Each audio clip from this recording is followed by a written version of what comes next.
Hi guys, welcome back to another video. Long time no see. இந்த வீடியோவில் நம்ம நருட்டோவில் plot ஆர்மர்னா என்ன, நருட்டோவில் பிளாட்ஸ்னால் என்னங்கிறத பற்றி பார்க்கலாம். Okay, first over estimating Sharingan. Okay, Naruto அனிமேயில் one of the coolest power system தான் இந்த ஷெரிங்கன். பிகாஸ் ஷெரிங்கன் யூஸ் பண்ணுறவங்க எல்லாருமே ஒரு கூல், அவங்களோட ஃபைட்டிங் ஸ்டைல் எல்லாமே யூனிக்காக இருக்கும், பார்க்குறதுக்கு கொஞ்சம் ஆசமாக இருக்கும்.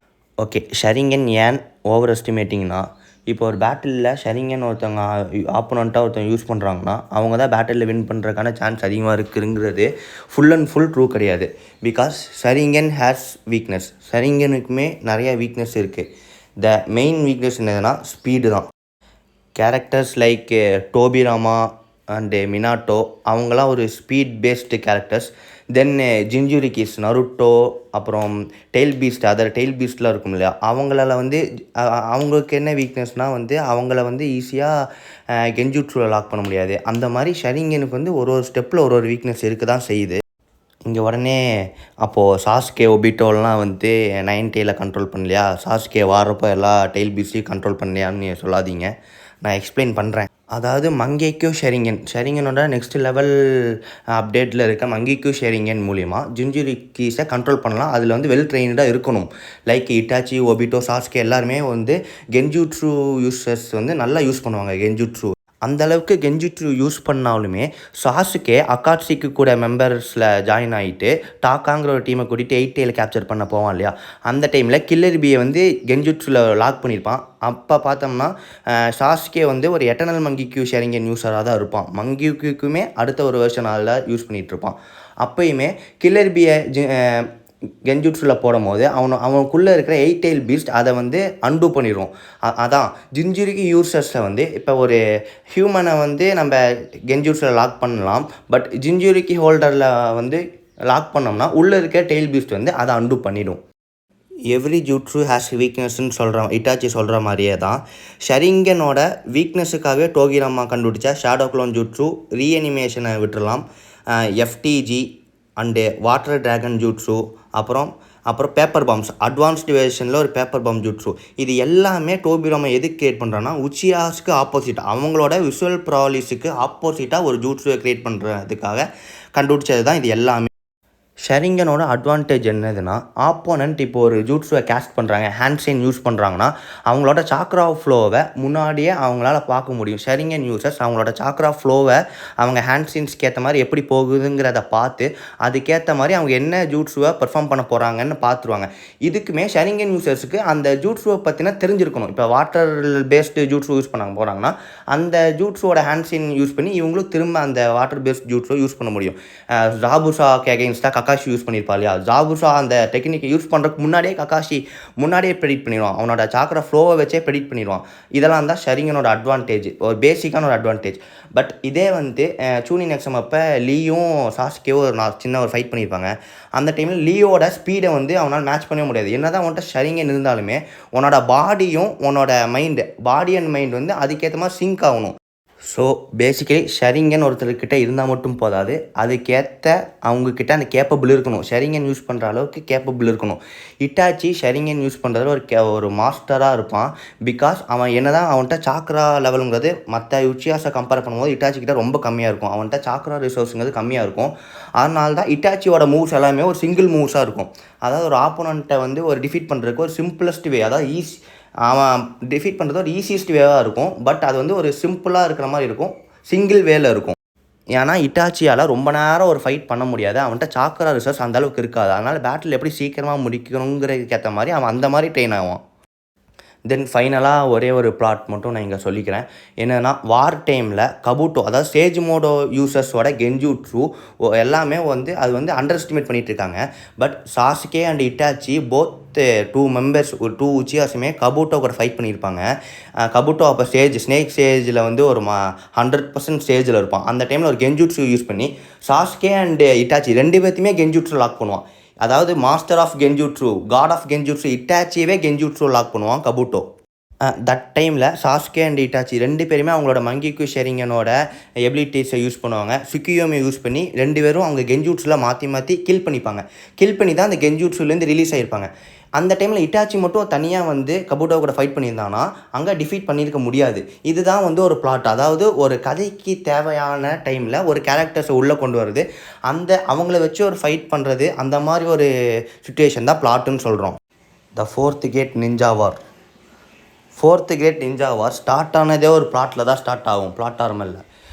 சாசுகே டான்ஸோவை கில் பண்ணுறதுக்காக ஹோகாகே சமிட் வந்திருப்பான். வந்த டைமில் ஒனோக்கி அவரோட பார்ட்டிக்கல் ஸ்டைல் யூஸ் பண்ணி சாசுகே அந்த இடத்துல பொசுக்கியிருப்பார். ஒரு நூல் இலையில் ஒபிட்டோ அவனோட காமி யூஸ் பண்ணி சாசுகேவை வந்து சேவ் பண்ணியிருப்பான். அந்த டைமில் அங்கே ஒபிட்டோ இல்லைன்னா சாசுகே ஒரு மெயின் கேரக்டர், நருட்டோக்கு அடுத்து ஒரு மெயின் கேரக்டரான இருக்க சாசுகே அந்த இடத்துல அவனை கடை க்ளோஸ். இதுதான் வந்து ஒரு plot armour. Okay, back to the வாருக்கு நம்ம வருவோம். 4th கேட் நிஞ்சா வாரில் பார்த்தோம்னா ஏகப்பட்ட பிளாட் ட்விஸ்ட் இருக்கும். அதாவது ரீஅனிமேட் ஆன ஹொக்காகேஸ், அதாவது அதான் மாதரா விசஸ் 8000 ஸ்னோபீஸ்ன்னு சொல்கிறாங்க இல்லையா.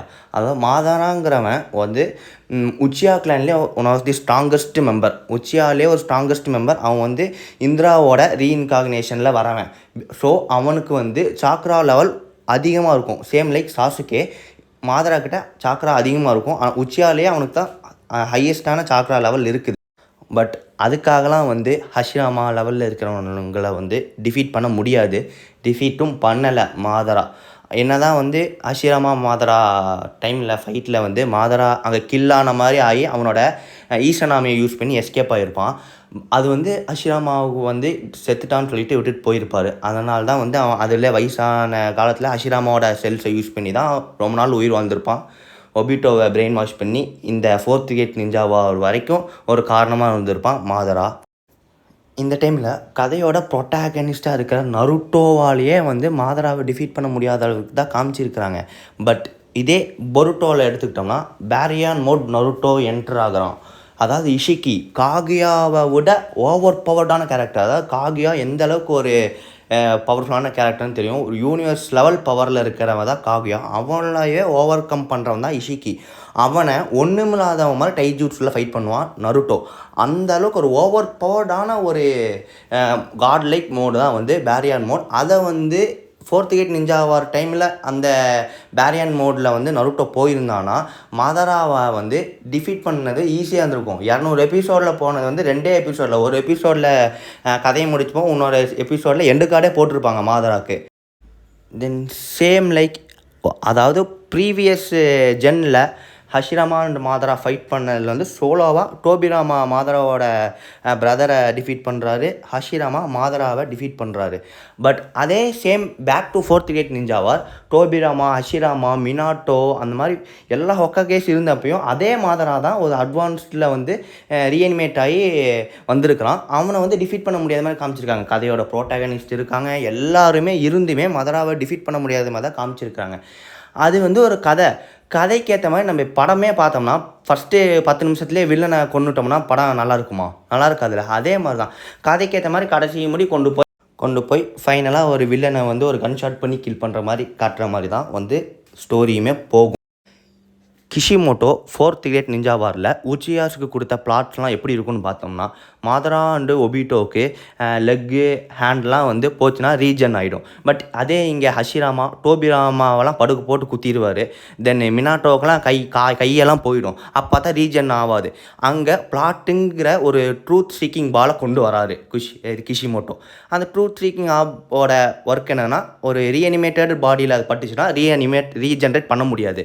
இதே வந்து மதராவுக்கும் அப்ளை ஆகும், ஒபிட்டோவுக்கும் அப்ளை ஆகும். பட் அங்கே யாரும் அதை பண்ணியிருக்க மாட்டாங்க. ஏன்னா அவங்க தான் அதை ஹோல்டே பண்ணியிருப்பாங்க. இந்த ட்ரூத் சீக்கிங் பால் அப்படிங்கிற ஒரு பிளாட் ஆர்மரை ஆன்டகனிஸ்ட் கிட்ட கொடுத்துருக்காரு. பிகாஸ் அதை வச்சு தான் வந்து ஸ்டோரியை கொண்டு போக முடியும். அவங்களால ரிஜெக்ட் பண்ண முடியும், இவங்களால பண்ண முடியாங்கிற ஒரு பிளாட் வந்து அங்கே தேவைப்பட்டிருக்குது. சிம்பிளாக என்னென்னா இப்போ அவெஞ்சர்ஸில் வந்து இன்ஃபினிட்டி வாருக்கு அடுத்து தான் என் கேமில் ஒரு சிம்பிளாக தேனோஸ் ஒரு ஸ்னாப் போட்டு அயன்மேன் வந்து டிஃபீட் பண்ணியிருப்பா இல்லையா. அதே தான் 4-5 மணி நேரம் 2 படத்தையும் சேர்த்து வருது. அதை வந்து சிம்பிளாக ஒரு ஸ்னாப்பில் முடிக்கிறார் இல்லையா. அது கதைக்கு அத்தனை நேரம் கதைக்கு ஏற்ற மாதிரி ஃபைட்டு எத்தனையோ டெத்ஸ் எல்லாம் பார்த்து தாண்டி அயன்மேனோட டெத் மூலியமாக ஒரு ஸ்னாப் மூலியமாக தேனோஸை கொல்லப்படுறாருல, அதெல்லாம் தான் ஒரு பிளாட். அந்த மாதிரி ஒரு பிளாட், கதைக்கு தேவையான கதை, ஸ்டோரி எப்படி போகணுமோ அதுக்கு எந்தெந்த கதை எந்தெந்த ஸ்டோரியெல்லாம் உள்ளே வைக்க முடியும், கேரக்டர்ஸை வைக்க முடியும், கேரக்டர் டெவலப் பண்ண முடியுங்கிறது தான் பிளாட் ஆர்மர். இது வந்து ஆனிமேயில் மோஸ்ட்டாக எல்லா ஆனிமேலையும் பார்க்கலாம்.